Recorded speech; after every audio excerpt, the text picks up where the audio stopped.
Maxwell Boltzmann distribution curve क्या होता है, कैसे इसे बनाते हैं और किस किस टाइप के क्वेश्चन जेईई और नीट में पूछे जाते हैं, वो सारा आज की वीडियो में मैं आपको कवर करके दूंगी। अगर आपने ये वीडियो एंड तक देखी तो आप इस कर्व से रिलेटेड हर एक क्वेश्चन जो भी कॉम्पिटिटिव एग्जाम में आ चुका है या आने वाला है, आप उसको आसानी से कर सकते हो। इसलिए आप उसको पूरा देखिए और समझिए एक एक पॉइंट को कि ये कर्व आया कैसे, क्या कैसे पूछा जाता है, क्या क्या वेरिएशंस इसमें होते हैं। हेलो स्टूडेंट्स, आप सबका स्वागत है आपके अपने प्यारे से चैनल केमिस्ट्री सार में। और आज हम स्टडी करेंगे मैक्सवेल बोल्ट्जमैन डिस्ट्रीब्यूशन कर्व। ये कर्व हम पढ़ते क्यों हैं, क्या है इसमें। भाई देखो, कोई भी चीज़ है उसके बारे में स्टडी करने के लिए कई कई तरीके होते हैं। यहाँ पर मैक्सवेल ने एक कर्व दिया, ग्राफिकल रिप्रेजेंटेशन दिया किसका, जो वेलोसिटी होती है गैसेस मॉलिक्यूल्स की। ठीक है, मैंने क्या बताया आपको, 3 टाइप की वेलोसिटीज होती हैं। ठीक है, अब मैं ये कहूँ कि 3 टाइप की वेलोसिटी का डिस्ट्रीब्यूशन पूरी गैस के हर एक मॉलिक्यूल में किस तरह से हो रहा है, तो वो हम एक कर्व के थ्रू पढ़ते हैं। मैक्सवेल ने क्या किया, उन्होंने जितनी भी स्पीड्स थी उनके डिस्ट्रीब्यूशन को डिस्क्राइब किया एक कर्व की फॉर्म में, जिसको हम बोलते हैं मैक्सवेल बोल्ट्जमैन डिस्ट्रीब्यूशन कर्व। पहले आप इसमें एक स्टेटमेंट लिख लो कि होता क्या है ये। द मैक्सवेल, एम कैपिटल बना दे भाई, वैज्ञानिक का नाम है। Maxwell Boltzmann distribution describes the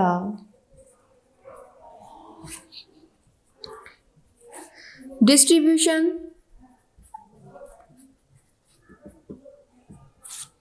of speeds among the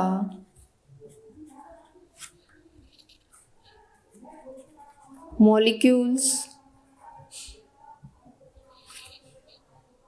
in a gas at a given temperature। कोई एक टेम्परेचर है, जैसे मान लिया ये एक हमने कंटेनर ले लिया, ठीक है, बंद कंटेनर है, इसमें गैस के मॉलिक्यूल्स हैं, ठीक है, और कोई टेम्परेचर है, मान लिया 298 केल्विन, और इस टेम्परेचर पर इस गैस के जो मॉलिक्यूल्स हैं इनमें स्पीड का डिस्ट्रीब्यूशन किस टाइप से है। डिस्ट्रीब्यूशन है कि नहीं, हमारी आरएमएस वेलोसिटी का डिस्ट्रीब्यूशन, मोस्ट प्रोबेबल वेलोसिटी का और एवरेज वेलोसिटी का डिस्ट्रीब्यूशन किस टाइप से हुआ है, उसकी स्टडी हम इस कर्व के थ्रू करते हैं। कैसे होता है ये, चलिए आइए देखते हैं, बहुत इंटरेस्टिंग होने वाला है। कुछ खास पॉइंट्स हैं, बस आप उन्हें याद रख लोगे, समझ लो पूरा निवट लिया। ये डिस्ट्रीब्यूशन कर्व ही पूरा निवट लिया। इसमें आपको एक चीज़ याद रखनी है, जो कर्व बनाएंगे हम उसमें एक्स एक्सिस और वाई एक्सिस क्या रखना है, ये याद रख लोगे तो कर्व आसानी से बनते चले जाएंगे। देखो ये एक्स एक्सिस है, इस पे हम लेते हैं स्पीड यानी कि वेलोसिटी लेते हैं, और ये जो वाई एक्सिस है इस पे लेते हैं हम fraction of molecule, fraction of molecules. देखो हमें मॉलिक्यूल्स का डिस्ट्रीब्यूशन बताना है ना, कि कितने मॉलिक्यूल में आरएमएस स्पीड है, कितने मॉलिक्यूल्स में मोस्ट प्रोबेबल वेलोसिटी है, और कितने मॉलिक्यूल्स में हमारी एवरेज वेलोसिटी है। तो हम फ्रैक्शन लेंगे ना मॉलिक्यूल्स का, कि कितने मॉलिक्यूल्स पे कितनी वेलोसिटी डिस्ट्रीब्यूटेड है, इसलिए यहाँ फ्रैक्शन लेते हैं और यहाँ वेलोसिटी ले ली। ठीक, याद हो गया होगा इतनी से भी। चलो अब जो इसका जनरल ग्राफ है वो मैं आपको बताती हूँ। क्या है general graph, that is this, ये होता है जनरल ग्राफ। थोड़ा सा इसको थोड़ा सा हम अलाइन करते हैं। ये पूरा प्योरली आदर्श पैराबोलिक नहीं होता, थोड़ा सा आदर्श पैराबोलिक नहीं होता, थोड़ा सा हम स्लाइड्स को करा दें, ठीक है ना। इसमें ये क्या ध्यान रखना है, ये पॉइंट कभी भी यहाँ से टच नहीं होगा, ये बात आपको याद रखनी है, और ये भी पॉइंट यहाँ से कभी टच नहीं होगा। क्यों नहीं टच होगा, क्योंकि भाई स्पीड किसी भी मॉलिक्यूल की 0 नहीं हो सकती, ये आपको ध्यान रखना है। आप अपनी तरफ से बनाओ। देखो किताब में कहीं गलत भी होता है, कहीं सही भी होता है, हो सकता है करेक्शन, कुछ बुक्स में मिला देते हैं, इसमें बच्चे कंफ्यूज हो जाते हैं। लेकिन आपको ये ध्यान रखना है, सही जो बने ग्राफ वो यही है कि यहाँ पर हम इसके ग्राफ को हम यहाँ से जोड़ नहीं सकते, ना यहाँ से ना यहाँ से। एक पॉइंट सबसे पहले यही याद रखने का है, ठीक। अब मैंने आपको बताया 3 टाइप की वेलोसिटी होती हैं। एक वेलोसिटी होती है मोस्ट प्रोबेबल, एक होती है एवरेज वेलोसिटी, एंड देन एक होती है आरएमएस स्पीड, ठीक है ना। मोस्ट प्रोबेबल वेलोसिटी कौन सी वेलोसिटी होती है? जो मैक्सिमम है, that is most probable velocity. और ये हमारा, ये देखो आप, ये जो आ रहा है ग्राफ का ये portion, that is maximum, that is most probable velocity, ठीक है, दैट इज मैक्सिमम। उसके बाद इससे कम जो है, इससे कम वाली, दैट इज एवरेज वेलोसिटी, ठीक। और इससे कम वाली से मैं जो बोल रही हूँ वर्ड, इस मीन क्या, फ्रैक्शन ऑफ मॉलिक्यूल्स में, जो फ्रैक्शन ऑफ मॉलिक्यूल इससे कम वाले फ्रैक्शन में आरएमएस, यानी कि सबसे ज़्यादा जो मॉलिक्यूल्स होते हैं जिनमें वेलोसिटी होती है, दैट इज मोस्ट प्रोबेबल। देखो यहाँ पर देखो फ्रैक्शन ऑफ मॉलिक्यूल कितना ज़्यादा है, यहाँ तक आ रहा है। सबसे ज़्यादा मॉलिक्यूल्स कौन सी वेलोसिटी ऑक्यूपाई करते हैं? Most probable. उससे कम मॉलिक्यूल एवरेज, और उससे भी कम मॉलिक्यूल आरएमएस। देख लो आप, यहाँ से डालो इस ग्राफ को, that is this, that is this and that is this. इतना क्लियर हो गया आपको? चलिए, अब वेलोसिटी कौन सी ज़्यादा होती है नंबर में, मेजर करो। सबसे कम स्पीड है मोस्ट प्रोबेबल, उससे ज़्यादा एवरेज, और उससे ज़्यादा आरएमएस। दिख रहा है आपको ग्राफ राइट हैंड साइड को जाता हुआ? तो हम लगा सकते हैं मोस्ट प्रोबेबल सबसे कम वेलोसिटी, उससे ज़्यादा एवरेज, उससे ज़्यादा आरएमएस, ठीक। आप ये मत समझना कि मोस्ट प्रोबेबल का पीक सबसे ऊपर है तो ये वेलोसिटी की वैल्यू सबसे ज़्यादा है। यहाँ वैल्यू यहाँ से मेजर होगी। देखो आप स्पीड, बच्चे यहाँ बहुत कंफ्यूज हो जाते हैं, छोटी सी जल्दबाजी में गलती कर देते हैं। ये चीज़ ध्यान देने के लिए, वैल्यू जो है यहाँ से आप मेजर करोगे, दैट इज बढ़ते हुए क्रम में वैल्यू आरएमएस की सबसे ज़्यादा है, उससे कम एवरेज और उससे कम मोस्ट प्रोबेबल। लेकिन मॉलिक्यूल सबसे ज़्यादा कौन सी वेलोसिटी रखते हैं? वो रखते हैं, सबसे ज़्यादा रखते हैं मोस्ट प्रोबेबल, ठीक है, उससे कम एवरेज और उससे कम आरएमएस वेलोसिटी। इतना क्लियर हो गया आपको? दैट इज बेसिक फंडा। अब मैंने आपको इनका रेशियो भी बताया था, वो भी आपको याद होगा, 1:1.118 is to 1.234। थोड़ा सा वेरिएशन हो जाएगा, ठीक है ना, थोड़ा सा वेरिएशन रहता है, जैसे कहीं 1:4 दे रखा है, कहीं कुछ और है, थोड़ा सा वेरिएशन चलता है, ठीक है ना। चलिए, इतना हो गया, समझ में आ गया। अब सबसे इंपॉर्टेंट, वेरी इंपॉर्टेंट पॉइंट आप लिखो। पहले तो आप एक ग्राफ ड्रॉ कर लो, ये पॉइंट्स इसको दिखा दो, that is A point, that is B point, that is C point, दिखा दो इसको। ये ग्राफ हमारा किस टाइप का है? ये पैराबोलिक ग्राफ है, ठीक है, ये पैराबोलिक ग्राफ हो गया। आगे समझ में? अब एक इंपॉर्टेंट पॉइंट आप लिखो, nature of graph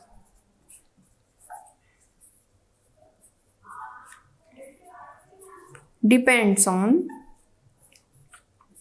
temperature and molar mass.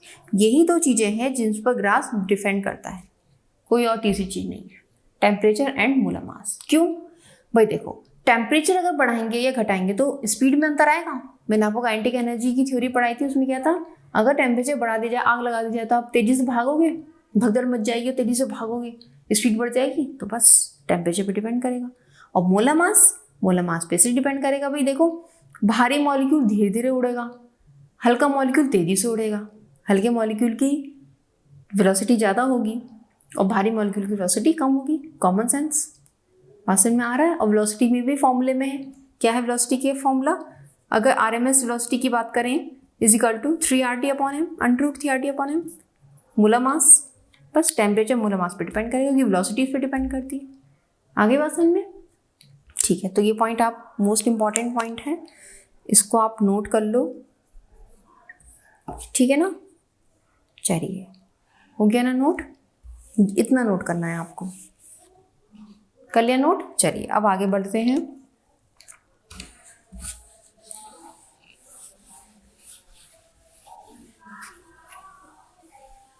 अब नेक्स्ट पॉइंट आप लिखिए, कुछ कंडीशंस आती हैं।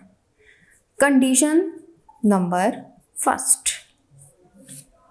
क्या कंडीशन आती है?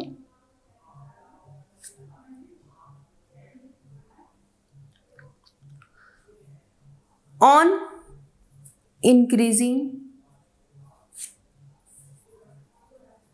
टेम्परेचर, अगर मैं टेम्परेचर बढ़ाऊं, देखिए दो कंडीशंस थी, एक टेम्परेचर और एक मोलर मास, जिस पर ये ग्राफ डिपेंड करता है। अब मैं टेम्परेचर बढ़ाऊं, ऑन इंक्रीजिंग टेम्परेचर,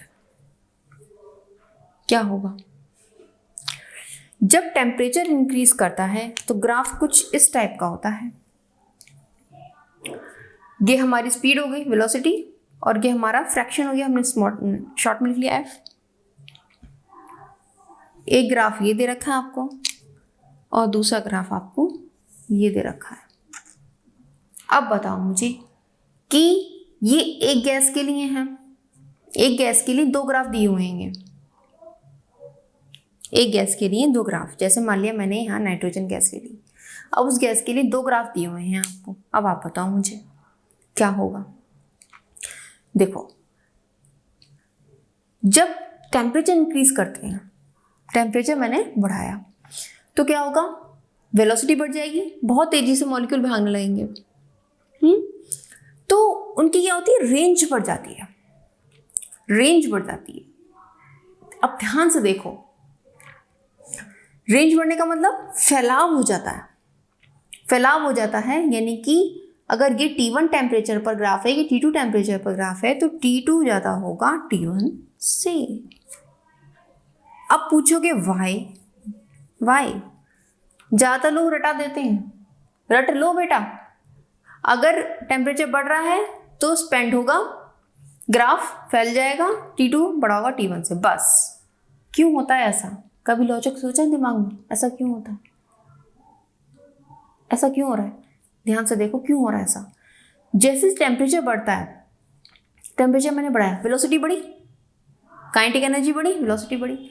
जब वेलोसिटी बढ़ेगी तो मुझे एक बात बताओ, हर एक मॉलिक्यूल तेजी से अपनी वेलोसिटी बढ़ाएगा ना या धीरे धीरे बढ़ाएगा? तेजी से बढ़ाएगा ना। अब इसमें और इसमें कंपेयर करो, इस ग्राफ का ये पॉइंट, चलो मैं यहां से लेती हूं, देखो ठीक। अब मैं यहां से लेती हूँ एक इस ग्राफ को, इस ग्राफ को, ये पॉइंट लिया मैंने और मैंने इस पर जो है एक और एक ये पॉइंट परपेंडिकुलर ड्रॉ कर दिया उस पर, ठीक।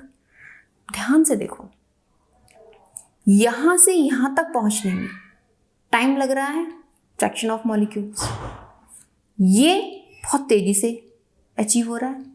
यानी कि वेलोसिटी v1 से v2 तक जाने के लिए जब एनर्जी ज़्यादा होगी, टेम्परेचर ज़्यादा होगा तो ज़्यादा से ज़्यादा मॉलिक्यूल एकदम तेजी से अपनी वेलोसिटी को बढ़ा देंगे, ठीक है। लेकिन यहाँ वेलोसिटी धीरे धीरे बढ़ रही है, क्यों? टेम्परेचर कम। भाई टेम्परेचर कम है, वेलोसिटी कम है। क्लियर हुई बात? यहाँ पर क्या, टेम्परेचर ज़्यादा करा, एकदम से वेलोसिटी बढ़ी। क्लियर हो गई बात? यहाँ पर ग्राफ धीरे धीरे बढ़ा, यहाँ पर ग्राफ तेजी से हो गया। यही वजह, क्योंकि टेम्परेचर बढ़ने पर वेलोसिटी तेजी से बढ़ती है, इसलिए फैलाव हो जाता है, एक्सपेंड हो जाता है, ठीक है ना। तो T2 बड़ा होगा T1 से। ये एक कंडीशन क्लियर हो गई आपको। चलिए अब एक नेक्स्ट कंडीशन पे चलते हैं। कंडीशन सेकंड है at constant temperature. At constant temperature क्या होगा कांस्टेंट टेम्परेचर पर? चलो ये भी देखते हैं। जब टेम्परेचर कांस्टेंट हो जाता है तब एक बात ध्यान से देखो, काइनेटिक एनर्जी का एक फॉर्मूला हमने पढ़ा था अभी, 3/2 RT एक मोल के लिए, ठीक है, एक मॉलिक्यूल के लिए अपॉन n कर दिया। तो कहीं ना कहीं काइनेटिक एनर्जी किस पर डिपेंड कर रही है? हमने क्या पढ़ा था? Directly proportion to T। अगर टेम्परेचर कांस्टेंट है तो काइनेटिक एनर्जी सेम हो जाएगी, काइनेटिक एनर्जी सेम हो जाएगी। अब मैंने दो गैसें ली, एक मैंने गैस ली सल्फर डाइऑक्साइड और एक ली कार्बन मोनोऑक्साइड।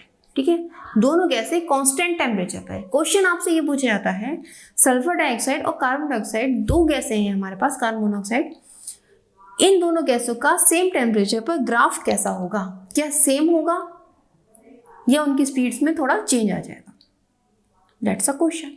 या क्वेश्चन घुमा के पूछा सकता है, ग्राफ दे दिया जाएगा और आपसे पूछा जाएगा, अभी हम पढ़ो आप, अभी मैं बताती हूँ किस किस टाइप के कितने क्वेश्चन बन सकते हैं इस पर। चलो पहले हम इसका लॉजिक समझ लेते हैं। देखो टेम्परेचर अगर सेम है तो काइनेटिक एनर्जी सेम हो गई, ये आपको दिख रहा है, ठीक है, काइनेटिक एनर्जी सेम हो गई। तो चलो भाई एक SO2 के लिए हम लिखते हैं और कार्बन मोनोऑक्साइड के लिए लिखते हैं, इसी kinetic energy half mv1 square is equal to half m2v2 square. अब एक बात ध्यान रखना बच्चों कि अगर टेम्परेचर सेम है तो काइनेटिक एनर्जी सेम होगी, वेलोसिटी सेम नहीं होगी। यहाँ बिल्कुल कंफ्यूज मत होना, इसको पॉइंट को डाल लो, बिल्कुल इंपॉर्टेंट पॉइंट।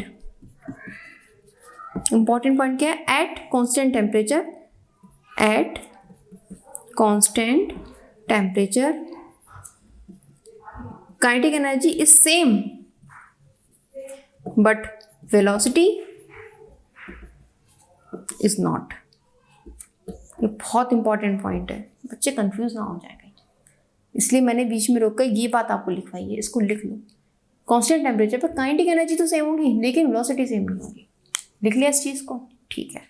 अब आगे देखो, इसके आगे देखते हैं। अब देखो इसकी वेलोसिटी, ये इसकी वेलोसिटी है। अब आप मुझसे पूछोगे ऐसा क्यों है, अभी आपको आंसर मिल जाएगा, हाफ से हाफ कट गया, m1/m2 is equal to v2/v1 whole square.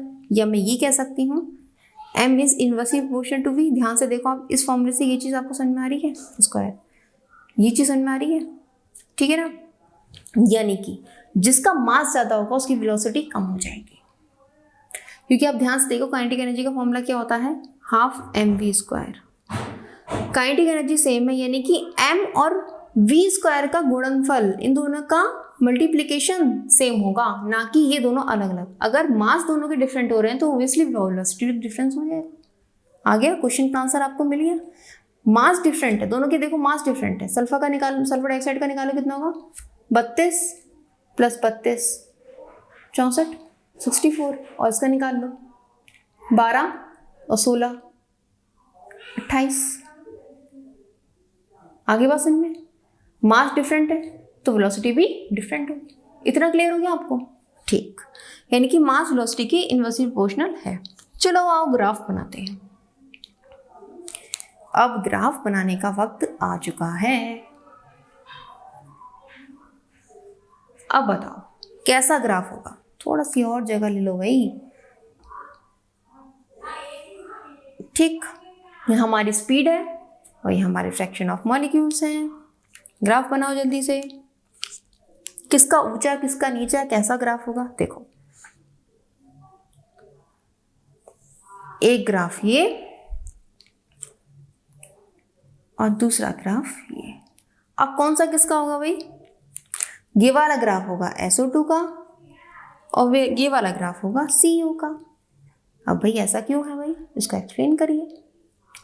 देखो अब खुद बताओ, सोचो दिमाग में, थोड़ा सा पॉज करके सोचो कि मैंने ऐसा क्यों बनाया।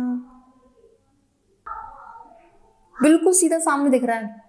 मैंने क्या बताया, मास जिसका ज़्यादा वेलोसिटी उसी कम। देखो मास इन दोनों में किसका ज़्यादा है, मास SO2 का ज़्यादा है CO से, तो वेलोसिटी SO2 की कम होगी CO से। इतना क्लियर हो रहा है। तो मास SO2 को ज़्यादा है तो वेलोसिटी कम होगी। देखो वेलोसिटी कम है या नहीं है, ये कम है। या मास CO का कम है तो वेलोसिटी ज़्यादा है या नहीं है, देखो ये ज़्यादा है। ये वैल्यू ज़्यादा है, ये वैल्यू ज़्यादा है, ये वैल्यू ज़्यादा है, तो यानी कि CO का मास कम है, वेलोसिटी ज़्यादा है। SO2 का मास ज़्यादा है, वेलोसिटी कम है। क्लियर हो गया आप लोगों को ग्राफ, कोई भी दिक्कत तो नहीं। तो ये थे आपके बेसिक ग्राफ इससे रिलेटेड। अब क्वेश्चन किस टाइप के बनते हैं, ये पूछा जाएगा दो गैसों में किसकी वेलोसिटी ज़्यादा होगी, तो आप बिल्कुल देखते बता दो कि जिसका मास कम है वेलोसिटी इसकी ज़्यादा होगी। अगर काइनेटिक एनर्जी सेम है, या इट मीन्स क्वेश्चन पूछा सकता है अगर टेम्परेचर सेम है तो SO2 और CO2 में SO2 और CO में किसकी वेलोसिटी ज़्यादा होगी। ठीक है, आप इसका कर्व ड्रॉ करके बताइए, तो कर्व आप इस तरह से ड्रॉ कर देंगे। सेम टेम्परेचर पर किसकी वेलोसिटी ज़्यादा होगी, तो आप एक्सप्लेनेशन दे सकते हैं। सेम टेम्परेचर पर काइनेटिक एनर्जी सेम होगी तो वेलोसिटी उसकी ज़्यादा होगी जिसका मास कम होगा। ठीक है ना। अब SO2 और CO नहीं कोई भी गैस ले सकते हैं, नाइट्रोजन और फ्लोरीन के बीच में कर दिया, या आपको हीलियम और न्यूआई के बीच में कर दिया, या आपको ऑक्सीजन और आर्गन के बीच में कर दिया, तो आप हर एक को डिफाइन कर सकते हो, कोई प्रॉब्लम नहीं है। ठीक है, अब क्वेश्चन ये भी पूछ सकते हैं, एट कॉन्स्टेंट काइनेटिक एनर्जी अगर सेम है तो आप वेलोसिटी बताइए। तो आप ये कंफ्यूज मत हो ना, वेलोसिटी सेम होगी, नहीं जी, काइनेटिक एनर्जी सेम है तो आप ये फॉर्मूला लगाओ और निकालो। ग्राफ दे दिया गया, अब बताया गया बताओ भाई किसकी, पता है क्या पूछा जाएगा आपसे, कार्बन मोनोऑक्साइड की मोस्ट प्रोबेबल वेलोसिटी ज़्यादा होगी या सल्फर डाइऑक्साइड की मोस्ट प्रोबेबल वेलोसिटी ज़्यादा होगी। तो आप देखते बता दो, जो ये पीक पॉइंट होता है डेट इज किसको बताता है, ये मोस्ट प्रोबेबल वेलोसिटी को, दोनों के लिए। ठीक है ना, जब दोनों के लिए ये बताता है तो आप निकाल सकते हो, जिसका वेट कम है वेलोसिटी उसकी ज़्यादा है, जिसका वेट ज़्यादा है वेलोसिटी उसकी कम। क्लियर हो गई बात। तो हर तरीके से सवाल जो भी आए घुमा के आप उसको सॉल्व कर पाएंगे। अब आई होप आपको समझ में आ गया होगा। इससे बाहर कहीं भी जेईई और नीट का क्वेश्चन नहीं जाएगा, अब तक तो नहीं गया है और आगे भी नहीं जाएगा, आई होप सो। और इतना भी अगर आप याद रखें इसको तो डेट इज इनफ। ठीक है, तो आप पढ़ते रहिए, प्रैक्टिस कीजिए। नेक्स्ट वीडियो में मिलते हैं। All the best.